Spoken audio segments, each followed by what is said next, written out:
Welcome to the chalkboard, my fellow football nerds, for episode number 187 of Chalk Talk. I'm your host, Shane Haff. You can follow me on Twitter at ShaneHaffNFL. And I'm joined by the best co-host in the game. You've heard him on the Tough Cover radio show. It is Mark Henry Jr. Give him a follow on Twitter at Mark Henry Jr. _ Mark, how are you doing today? I could not be doing any better. I mean, we talk about Victory Mondays coming on here. This is one of the ultimate Victory Mondays. Here we are, 2 weeks away from the Super Bowl. Only two teams left, and our Eagles are one of them. Yeah, absolutely. And we've already got chat hopping here because we're late getting started. Some technical difficulties. Mark's on the road. We've even got Krabby Oldman here in the chat saying that, you know what? He doesn't even need us. They can start their own show right in the comments section. So appreciate you guys standing by. And we are here to recap all of the I should say both of the conference championship games. I'm saying all like there's 6 conferences or something, but we're going to get into Eagles Commanders. We're going to get into Chiefs Bills. Let's start with Eagles Commanders, and the Eagles put it on the Washington Commanders 55-23. Mark, they were a missed 2-point conversion and a missed field goal away from putting 60 up in a conference title game, which is just incredible. And this game started in probably a frustrating way for the Eagles fans because the Commanders opened the game on an 18-play drive that saw conversions on 3rd and 6, another 3rd and 6. They had conversions on a 4th and 5 and a 4th and 2 before they finally kicked a field goal on a 4th and 3. And that can be frustrating to watch as a fan as they're just continually grinding down the field and they take half of the first quarter up. And I remember tweeting like during the commercial break that if you continue to force 3rd and mediums to 3rd and longs, they're not going to be able to convert that way the whole game. And I think it alleviated a lot of that angst when the Eagles answer with a 1-play, 60-yard touchdown drive via Saquon Barkley. And then you get the Washington fumble, another touchdown, and momentum was firmly on the Eagles' side until Jake Elliott missed that field goal. And then you could just start to feel like the collective breath come out of Eagles fandom, especially on Twitter. Washington pulls it back to a 2-point game. But the Eagles really, they largely put this game away before half with the touchdown, recovering a fumble on the kickoff, scoring another touchdown before halftime. And when it's all said and done, the Eagles scored 8 touchdowns on 11 possessions in this game and had a missed field goal. They only punted 2 times. This was a phenomenal offensive performance for the Eagles. Saquon Barkley, 15 carries, 118 yards, and 3 touchdowns, averaged almost 8 yards per carry. And he only needs 30 yards now in the Super Bowl to take the all-time single-season rushing record from Terrell Davis, which he set in 1998. So one of the greatest seasons by a running back of all time. Mark, what were your thoughts on the Eagles offense in this game? I said it on I did a post-game show for my radio station, and I said it on there. It's the Jalen Hurts response after the Steelers game. Is that what y'all wanted to see? After 2 weeks or, after a season of, I feel like, some unfair criticism being levied at a quarterback who's been in the Super Bowl, who prior to this year had 3 seasons as a starter with 3 playoff seasons. And he came out and had, maybe you can correct me, I think his pretty much by far his best game of the year in his biggest spot of the year. And I felt like he played a damn near perfect game of football. I saw PFF graded him as the highest rated player in the entirety of conference championship weekend.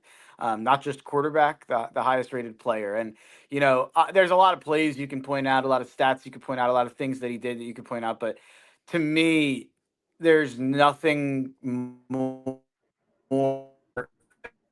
the play to me that wraps up the game is 4th and 5 at the 45, and you throw a go route to AJ Brown. And I think the balls that play call took on so many levels, from calling the play call, from going for it on 4th and 5 and making that decision, and not punting it. Obviously, it was 14-12 at the time. I think right around the 2-minute warning. So you don't get that. You're handing the ball right to Washington at midfield. You're basically conceding at least a field goal if you don't get that 4th and 5. And they don't just take a crosser or a slant or try to throw something, lateral. They go down the field and they take the shot against man single coverage on the outside, and the shot that they took a ton in that Commanders game previously, and it paid off there. And the ball's to call the play, the ball's to go for it, but then it takes a lot for Jalen to pull the trigger there, and instead of taking what maybe an easier route to a completion for a conversion, he changed the game in one throw. I feel like any chance the Commanders had to come back, I don't know if it ended right there, but it significantly changed the chance of it right there. Yeah, Jalen Hurts goes 20 of 28 in the game, 246 yards and a touchdown. He only took 2 sacks, and one of them he just had no chance. A gap runner just was unblocked, but he has 3 rushing touchdowns, and he drops the dime you were talking about to AJ Brown on the 4th and 5. That was a key spot. This was the Eagles' best EPA per drive since the Super Bowl win over the Patriots. It was a 94th percentile game for Hurts. It was actually his second best game of the year by EPA, and GGN was calling out the Bengals game. Was also unreal for Jalen Hurts, but really good day for the Eagles offense. And I thought they hit all of the right buttons at all of the right times. And on the flip side, the defense did a great job too. And like I said at the beginning, that first drive is frustrating, but it set a tone for the rest of the day that Washington was going to have to earn everything. And Washington only had a 36% success rate on early downs in this game, only an 18% early down rushing success rate. And so they were unable to sustain their late down successes from the first drive, although it was still really good at 48%. And Jaden Daniels had to do it all. He had no run game to help him. And I thought Daniels had a good game, 29 of 48 for 255 yards and a touchdown. He throws the interception at the end on a prayer. He also rushed for 48 yards and a touchdown. So I thought Daniels played well. But this was a game that the Eagles dominated in the trenches. Jalen Carter had 8 pressures in this game. Nolan Smith had 4 pressures, and Nolan Smith, by the way, 34 pressures in his last 9 games after having only 21 pressures in his first 27 career games. And they got contributions everywhere. Zach Bond forces a fumble. He recovers another fumble, had 12 tackles and a tackle for loss. Oren Burks, a guy that the fan base was convinced should be benched for Jeremiah Trotter Jr. 2 weeks ago, led the team with 7 defensive stops, and he also forced a fumble and had a sack. Guys stepped up everywhere, but the biggest one to me is Quinyon Mitchell, who almost blanks Terry McLaurin in this game. McLaurin lined up against Mitchell on 36 routes. He was targeted 4 times and only had 1 catch for 7 yards in those routes. So it was a great game all around for the defense, I thought. And I was really annoyed with that field goal drive before half. But outside of that, I thought the Eagles defense played phenomenally. So I've been a little critical of the defense this morning, and it's just because of the 2-minute drill thing before halftime and the first drive. And I guess you could also throw in that second touchdown drive that made it 14-12 as a frustrating drive. But obviously that had a fake punt in it that makes you feel a little differently about the drive. They got the stop, and then they didn't obviously get the ball back. But I'd say I wonder what the defensive numbers and some of those numbers would look like if it was the last 31 plays the Commanders ran. They only gained 74 yards.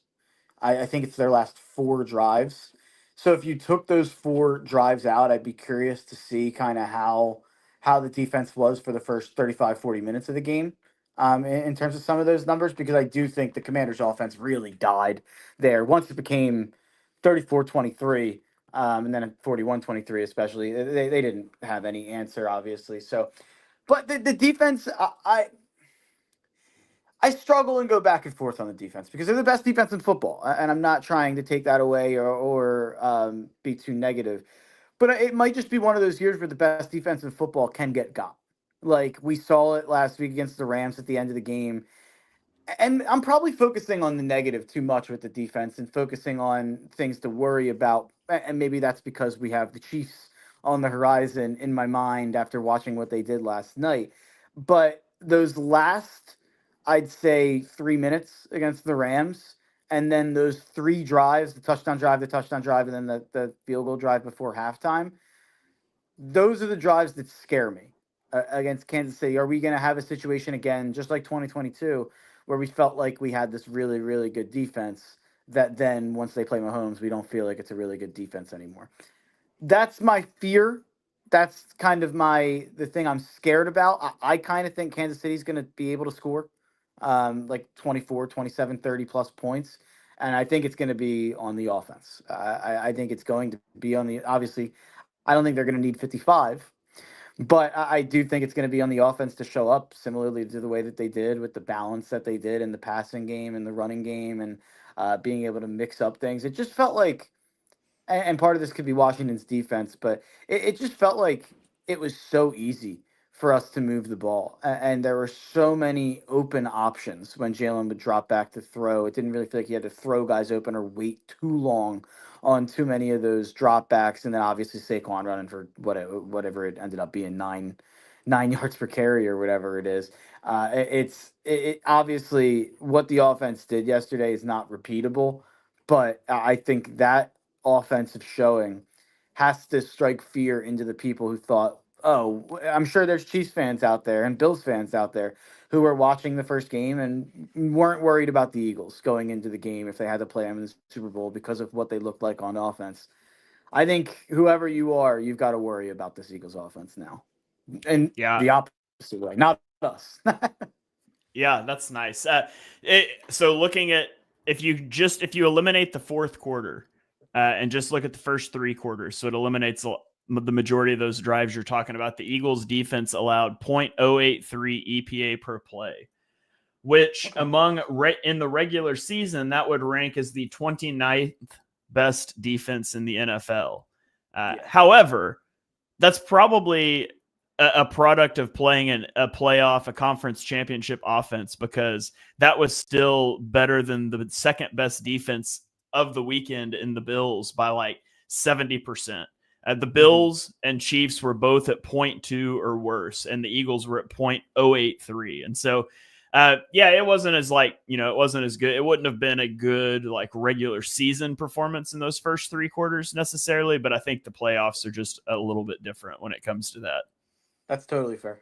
It's totally fair. So, also, one thing I wanted to point out on the offense that I didn't, but talking about guys stepping up, you have Tyler Steen step in and play the entire game at left guard, and the Eagles end up platooning centers with Landon Dickerson and Cam Jurgens, and perform pretty well. And the Eagles are basically sitting in a place now where you assume those guys are if they were good enough to play yesterday, you assume they're going to be as near 100% as you can be in 2 weeks.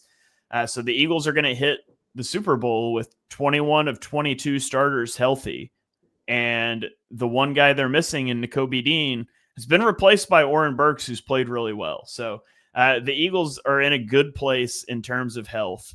I was also going to mention this too. The last time an NFL team rushed for 7 touchdowns in a playoff game was 1940 when the Chicago Bears did it to, you guessed it, Washington, and they beat them 73-0 in a playoff game. So the 1940s were a different era. Can you imagine a 73-0 playoff game today? That's why I'm always shocked when things are like, he's the first person to do this. I'm like, there was some crazy stuff going on in the 40s and 50s.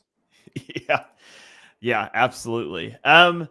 I guess we could also talk special teams in this one because Jake Elliott misses a long field goal in this one. The Eagles do fall for a fake punt, but then you also get the Will Shipley forced fumble on a kickoff return. You also get Will Shipley ripping off a big return at the beginning of the game, and it obviously doesn't end up mattering because Saquon houses the next play, and that would have been a touchdown from 90 yards out. But Shout out to Will Shipley, man, getting a kickoff return out to the 40, forcing a fumble on a kickoff. He also rips off a big run and scores his first career touchdown. But what's your level of concern when it comes to special teams potentially costing the Eagles in the Super Bowl? I think it's high when it comes to to Jake Elliott. And I'm at the point where you cannot take a 50+ yarder with Jake. Nope. If you're at the 33, it's punt or go. We can't be kicking field goals past 50 at this point. Honestly, I don't know if you can kick, like, if it's a 47-yard field goal. I know that the 50 number is like what we have in our head because he hasn't hit one over 50, but I don't know if I feel comfortable taking a 47-yarder, which is just, Yeah. it's unacceptable stuff in 2025 with how the kicking game has, revolutionized. It's been my fear all year long, and now that we're in the Super Bowl in a game that I think is going to be decided by the skinniest of margins. I think these are the two best teams in football, and I think there's not a lot separating them. Jake Elliott could absolutely cost the Eagles the Super Bowl. There's not a doubt in my mind that could happen. Yeah, the Eagles also need a new long snapper next year. I saw some pretty shoddy long snaps from Lovato in this game. And Braden Mann, shout out to him. One of those, he corralled a really bad snap and got it down, and Elliott got it through. But so some definite stuff that needs looked at on special teams. And, those smallest of margins win a game or decide games. But yeah, the only way I'm trying a 50-yard field goal in the Super Bowl is if there's like 4 seconds left and it's a tie game or we're down by 1, because Jake Elliott's still a higher probability than a Hail Mary. But outside of that, at the end of a game or half, I just don't think you let him try it because it's been really bad.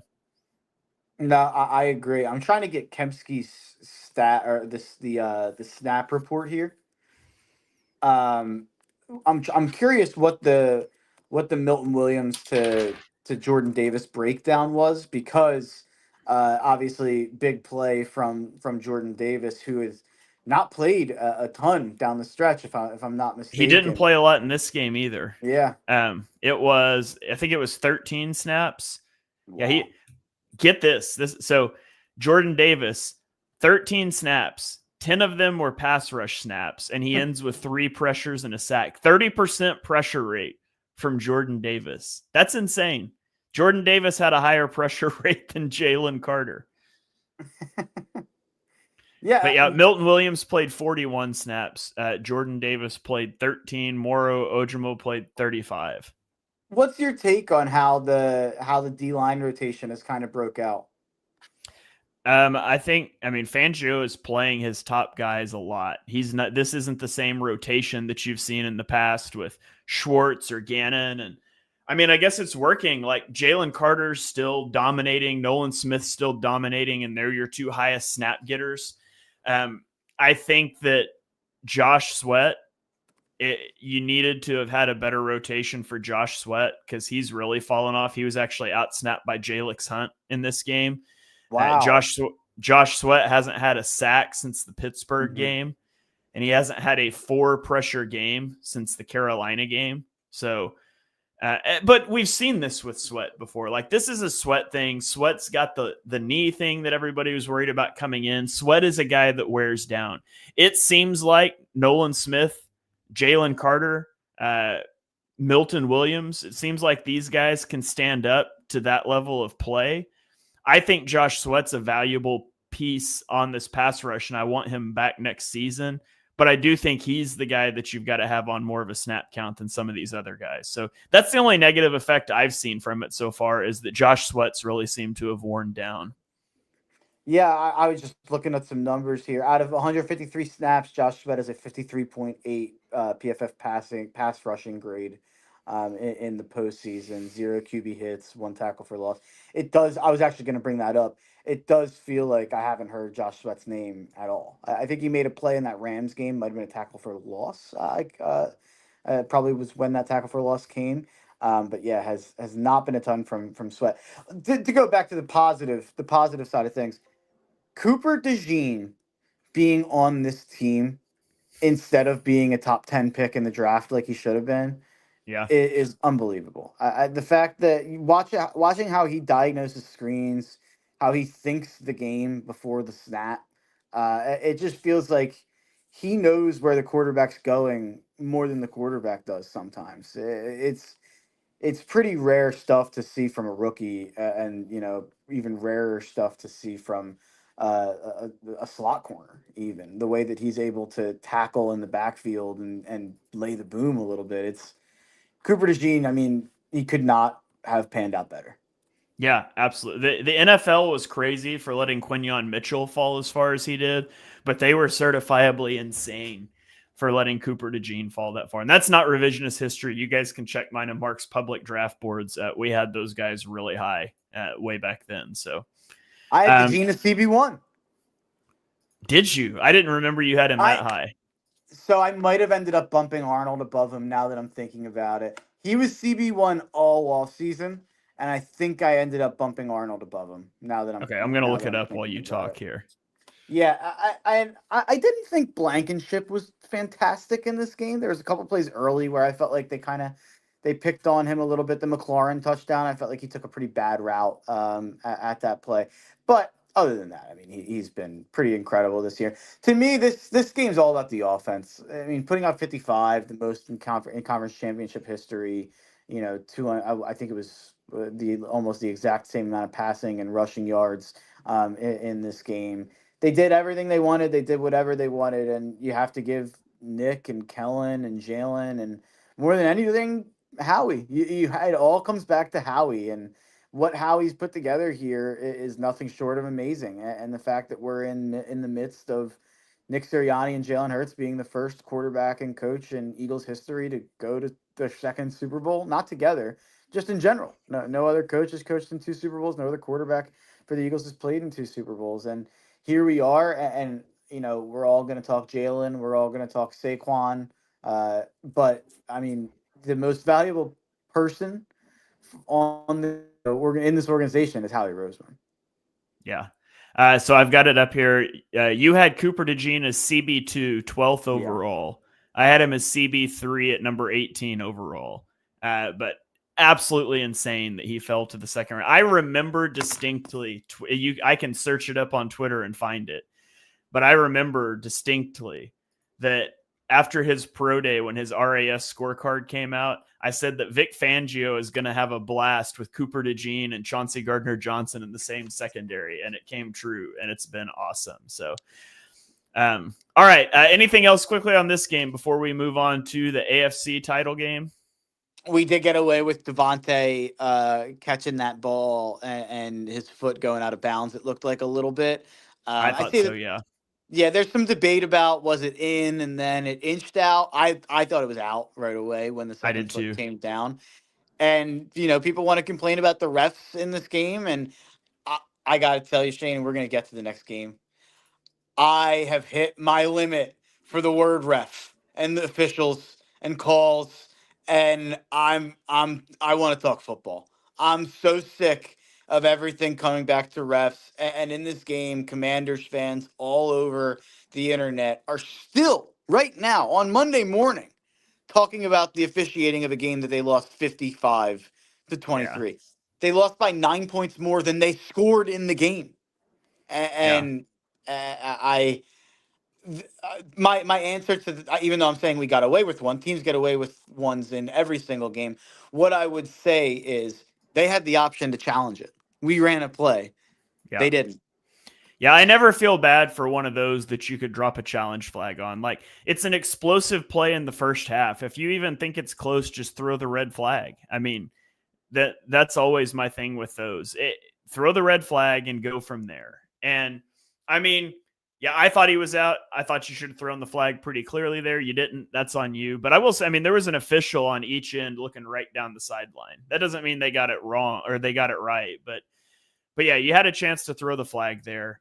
I mean, like we get the holding call, the missed holding call. I think it was on Saquon on a pass rush, and that turned into a big play. Okay, like I mean, Jalen Carter's been held all season. Like some of those calls will get missed. I saw a lot of people complaining about like the Jalen Carter hitting the center. It's like the center literally hit him in the helmet first. Like it should have been offsetting penalties. It should have been hands to the face on both guys. But I thought it was fine. The one that would maybe irk me is the one where Saquon got hit going out of bounds, because that's a tough spot to be in as a defender. But at the same time, two-hand push him. Don't try to lower the boom on him when he's going out of bounds. Yeah. So I didn't really have a. I thought that the one with AJ Brown and Lattimore, I think they both got into each other's helmets. I think the reason the flag flies on Lattimore is AJ, when the officials start to come over, puts his hands like this, and Lattimore continued to push AJ Brown backwards. So the flag's going to fly on him. It's just, I thought the officiating was largely fine in this game. And there's been games where I haven't thought that. But yeah, you can't complain about officials when you get beat 55-23. Yeah, I totally agree. So, okay, let's get into the Chiefs-Bills game. And for this one, man, this was kind of a wild game. And the Chiefs end up winning 32-29. The Chiefs moved the ball at will in the first half. They scored a touchdown on 3 of their first 4 possessions. They moved to the Bills' 23-yard line on the other possession before a fumble ended the drives. The Chiefs didn't even go to a third down on the first 2 drives. The Bills' offense wasn't quite as good. They scored 2 touchdowns and kicked a field goal on 5 first-half possessions, so you're 16-21 at halftime. In the second half, the Chiefs had back-to-back punts while Buffalo scored a touchdown to take a 1-point lead. They go for 2 and it fails. But then you get Buffalo failing on a 4th and 1 at the Kansas City 41-yard line. Review stuff aside, and it gives the Chiefs the ball, and they score, hit a 2-point conversion to take a 7-point lead, and the Bills matched it. So the Chiefs kick the field goal, and it sets the stage for a Josh Allen game-winning drive, down 3 with 3.5 minutes left. And they're stopped on a 4th and 5, Steve Spagnuolo, crazy blitz. Josh Allen made a superhuman play to even get the ball out. And it sucks. It just sucks that that's the way that a game ends. Anytime, I don't ever want to see a ball hit a guy's hands and then hit the turf, and that's what ends up ending a game. You'd rather it not come down to that. But I thought it was a phenomenal game, but I thought Josh Allen played good, 22 of 34 for 237 and 2 touchdowns. He rushed for 39 yards. His defense let him down. This was a 99th percentile game for Patrick Mahomes in dropback success rate. It was the highest of his career. Mahomes set season highs in success rate, 64.7%. He set a season high for EPA at plus 21.5, and the Chiefs topped 30 points for the first time this season. This was also his second highest scramble rate of his career at 17%. He scrambled 6 times and picked up 5 first downs. The Bills defense just got shredded in this game. And the Chiefs were able to stuff the Bills on 3 QB sneaks, which is an interesting wrinkle to watch for the Super Bowl. Now, the Bills don't run the QB sneak nearly as well as the Eagles do, but it's got to be in the back of your head as you go into this one or go into the Super Bowl. But what were your main thoughts watching this game play out? I'm going to get to my main kind of takeaway from the game, and it involves Josh Allen. I want to say first, and I know that this sounds like hot take media, and it's the type of thing that I kind of avoid talking about in losses like this and situations like this. Sean McDermott is not beating Patrick Mahomes. People want to make it a Josh Allen thing. This is a Sean McDermott issue. Every single time they face them, the defense gets absolutely shredded. The defense got shredded last week. They just happened to get a fumble from Mark Andrews while they were driving and a drop in the end zone to stop from being a 2-point conversion. And I thought maybe the Ravens had some bad play calling in that game and had some issues that maybe they didn't take it as much advantage as they could have at some of the things they were doing offensively. But I said it on this show last week, that Bills defense wears down throughout the game. Sometimes in this game, they didn't even really show up early. So I just think that there is at this point an a defensive identity and an IQ of what a Sean McDermott defense is. And you see it in the big spots every single time. I would fire him today. I would either make Joe Brady the full-time head coach, or I would bring in a new head coach. And I know that sounds crazy about a guy who's lost in the AFC Championship. multiple times now, and obviously lost in the AFC Championship by 3 points. The definition of insanity is doing the same thing and expecting a different result. And at a certain point, what are the Bills going to do to change outside of adding weapons? Maybe I think it comes down to Sean McDermott more than anybody. But what I will say, so this game is 29-29. The Chiefs get the ball back with 10 minutes and or no, let me make sure this is good. Chiefs get the ball back with 6 minutes and 15 seconds left. Tie game 29-29. I had a bet on the game to go to overtime. So I was hoping for Chiefs field goal, Bills field goal, or Chiefs touchdown, Bills touchdown, and then I cash a big plus 1,400 in overtime. But I'll ask you, when the Chiefs get the ball back with 6 minutes and 15 seconds left, what were you expecting to happen? When the Chiefs got it back, I mean, they're going to go score. I expected it to be a touchdown, but yeah. When the Chiefs got a field goal and were stopped, they only gave a 51-yard drive, 2 minutes. They only take 2 minutes and 42 seconds off the clock.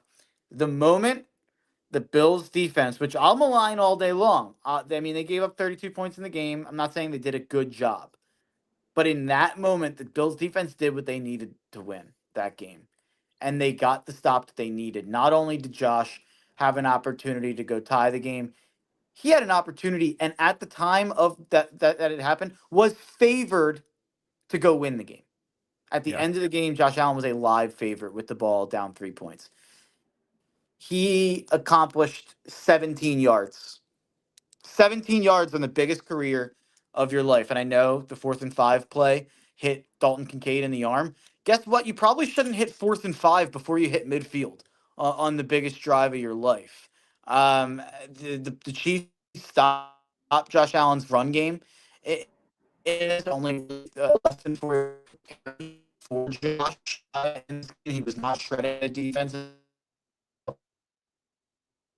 Uh-oh. You're cutting out here, Mark. And now you're frozen. Oh, I heard you for a second. Can you hear me? I'm not frozen. Can you hear me? No, you're real garbled right now. Pop out and pop back in, and I'll talk about something for a second while you do. We'll see if we can get you back. But the Bills couldn't get pressure in this game at all. They only had a 26.5% pressure rate on Patrick Mahomes. On the flip side, Josh Allen was pressured on 46% of his dropbacks. And so there was a marked difference between the pressure that these teams were able to generate. And I mean, Chris Jones is a monster. By the way, Chris Jones, the only guy with a higher pass rush grade from PFF this weekend than Jordan Davis, which is just funny. But the Bills were just unable to pressure anybody in this game. And Mahomes was on the move. Mahomes was scrambling. They even had a designed run for Mahomes. But to Mark's point about the Bills defense, in the last 2 playoff games against the Ravens and the Chiefs, the Buffalo Bills defense allowed 0.223 EPA per play and a 54.2% success rate, both of which would have ranked worst in the regular season by a substantial margin. So the Bills defense just got gashed the last 2 weeks. The Bills played a lot of man coverage in this one. About half of the dropbacks they played man. It was the highest across 9 matchups they've had with Mahomes. And Mahomes just shredded it. 12 of 15 for 169 yards and a touchdown. I did also want to shout out that James Cook 4th and 1 run for a touchdown. That was an incredible run, lunging, getting across the goal line. They also had a 4th and 5 pass for a touchdown. So the Bills' final 2 touchdowns were scored on 4th downs. The Bills... The Chiefs defense was playing them well, and they were converting on 4th downs until they weren't. So, Mark, you're back with us now. I can see you. It looks like we'll be able to hear you. So what were you saying there at the end? I apologize. You can blame the Hampton Inn in Austin, Texas for the people out there. But I will say the Bills offense, and I get that they put up 29 points, and I get that the Bills defense only gave up 32. But the moment the Bills held the Chiefs to that field goal, I don't feel bad for Josh Allen anymore at all. I don't feel bad for Josh Allen. You know, if you get the ball back with 3.5 minutes left, down 3 against the defense that you've been moving the ball against all day long, there's no excuse for getting 17 yards and getting to a 4th and 5 before you hit midfield, in my opinion. If Lamar Jackson has what happened to Josh Allen in the game, the reaction is entirely different. And there's the barstool. I know you're not as a barstool guy, but Marty Mush out there, who's not not an opinion worth listening to, but he tweeted last week. I'm not afraid to say that Lamar Jackson throw to Mark Andrews could have been better. And then last night he tweets, "I legitimately feel bad for Josh Allen. Don't know what else he's supposed to do." And it's like, oh, okay, where's the double standard? Because he's never won anything either. And in the past, Tyler Bass missed a field goal last year, right? That's what prevents it from going to overtime. A couple years ago, the Bills give the ball back to the Chiefs with the lead. The Chiefs score and tie it, and then score in overtime and win it, which leads to the rule changes. Those times, I got feeling bad for Josh Allen. I got maybe protecting the narrative for Josh Allen. I'm done with it now. I'm done. Once he got the ball back down 3, that was his time to get out of the shadow of big brother Patrick Mahomes, and he blew it. Yeah. All right. I've got a couple of comments here. Brett Eclipse says, me frantically looking around while Mark's stream gets vaporized is hilarious. You never know what you're going to get on the road shows. Krabby Oldman offered to take over for you if we couldn't get you back on. And then Brett Eclipse says, is it crazy that Chris Jones is what causes me more distress for the Super Bowl than Mahomes? Probably, because it's Patrick Mahomes, but Chris Jones is such a good player.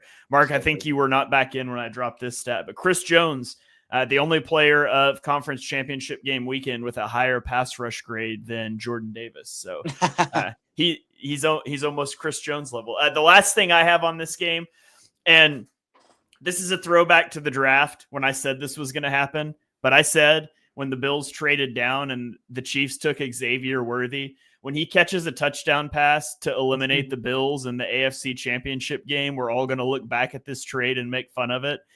And Xavier Worthy's season didn't play out in such a way to really make fun of this trade, but Xavier Worthy had 6 receptions for 85 yards and a touchdown and 16 rushing yards, while Keon Coleman, the guy the Bills traded back to take, had 1 reception for 12 yards. The Bills, again, traded down with the Chiefs. They gave the Chiefs Worthy. They took Coleman. Coleman had 22 yards in 3 playoff games combined, while Worthy had 85 yards and a touchdown and 16 rushing yards in this one game. So 50 catches in the last 9 games for Worthy. Yeah.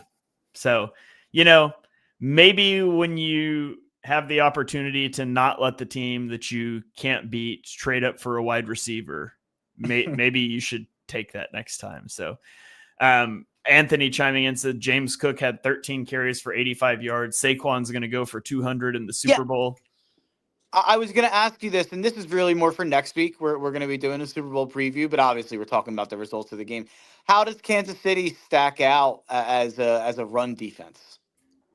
They're not. I mean, I would have to. I looked at their overall numbers. I haven't broken it down too much yet because I've been trying to watch the film and stuff on the other things. But I do know that if you go back and look at the 3 metrics I like to use are DVOA, EPA, and success rate. And by DVOA, out of the last 3 years, the Chiefs 2 Super Bowl wins in this year. By DVOA, this is the worst offense and the worst defense the Chiefs have had. By EPA and success rate, this is the middle one. It's better than 2023, so better than last year's, but it's worse than 2022, the team that beat the Eagles by quite a bit. So by any of those 3 metrics you want to look at, this is a more favorable matchup than that 2022 game was for the Eagles. Now, we'll obviously see how it plays out, but there's some of that you can look at. I can look up their DVOA numbers real quick. I do think you're able to pass on the Chiefs. I mean, you've seen that in multiple scenarios. I felt like even I don't even know what his numbers ended up being, but CJ Stroud was able to hang in that game and make some big throws and play pretty well in a situation where we didn't have the most around him. He had 245 yards. It's not like he lit it up or anything, but like I think Jalen probably has. I mean, I think the over under is 209.5 for his pass yards prop for next week. I would go over that. Like I do think Jalen has success in this game and gets to that kind of 220, 250 plus area. But I think the X factor is probably how Kansas City defends the run, obviously. Yeah, they are ranked 17th in passing DVOA and 9th in rushing DVOA defensively. Great follow on Twitter, Eagles, X's and O's. Eric, friend of the show here. He tweeted out earlier that since week 8, the Chiefs are the 21st ranked defense in the NFL, and they have the 19th ranked pass rush win rate. And so it's a gettable defense, but Spags with 2 weeks to cook things up is always going to be fun to watch. Spags versus Vic Fangio, the things we're going to see on defense is going to be a lot of fun. Yeah, and I guess the one thing there's two things before we kind of move on and before we give away too much of next week's pod. The two things that are kind of making me feel good because I'm nervous about this game. I don't know how you could not be nervous about going against the Patrick Mahomes, Andy Reid, Kansas City Chiefs at this point, coming off of 2 championships. The two things that give me confidence and that I kind of keep repeating to myself over the last 24 hours is that Spags did not have much of an answer for Jalen in the last time that these guys faced. This isn't a situation like Todd Bowles where you've got skeletons in the closet and this guy just knows exactly what to draw up against Jalen. Obviously, small sample size, but Jalen had a pretty good game, I think, last year when they played in the regular season as well. I'd have to go back and look at that. Obviously, we won the game. But I don't remember Jalen really being confused too much by the Spags defense, and maybe that'll be different this time. And then the other side, it's what I talked about earlier with Josh having the chance, Mahomes and the Chiefs not scoring. There's something that I keep telling myself. The Mahomes teams I know, the Chiefs teams I know that I had nightmares about in 2022 and still think about, Mahomes scores that touchdown. Them getting stopped means a lot to me there. The way that the game was on the line, like they could have ended it basically by going and scoring or at least gave themselves not a chance to not lose in overtime. The fact that that was left up in the air, and I guess you could turn it around and say, well, the defense stepped up and made the stop. The thing that's so scary about the Chiefs is what's so scary about the Patriots. They're inevitable. What needs to happen will. And this is kind of one of the first times that it didn't. And they got away with it. But I was doing math in my head already, Shane, when the Chiefs got the ball back. Were the Bills going to go for 2 once they scored after the Chiefs scored? Like, I was like, well, in my head, it's already 36-29. Are the Bills going to go down and score? And if they do, will they go for 2? I wasn't thinking, oh, well, the Chiefs might not score a touchdown. Yeah, I think that's fair. And, we'll see how it plays out next week. And last thing here, and then I'm going to have to run. But somebody chimed in. Travis said that I've heard that Fangio defenses have struggled against Mahomes historically. I mean, you got to go. Terrible team in Denver. Yeah, in Denver, it was a terrible team. And so I don't know that you want to read. But last year when he was with Miami, the Chiefs the Chiefs beat the Dolphins 21-14. But 7 of those 21 points were a fumble 6. And so they basically in an entire game gave up 185 passing yards and 2 touchdowns to the Chiefs offense. So I'd call that a pretty good performance. And you got to go back into the 2020, 2021 Broncos, who were horrific, to really go more than that. So Mahomes is a good quarterback. It's going to be a tough game. And we'll get into a lot of preview stuff next week. But Mark, I think that's going to about do it for me. I'm going to have to go pick my kids up from school. But before I do that, you got any final thoughts that you want to throw out? Go Birds. That's my final thought. Hopefully I'll see y'all at the parade. That's going to do it. That's it. That's the final thoughts that you needed to hear here. Thank you guys for joining us for episode number 187 of Chalk Talk.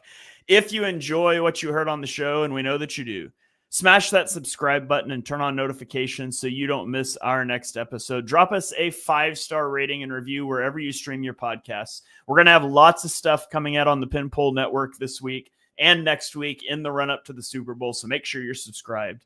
You can follow us on Twitter. I am at Shane Half NFL. He is at Mark Henry Jr., and we will catch you guys next time. Go Birds.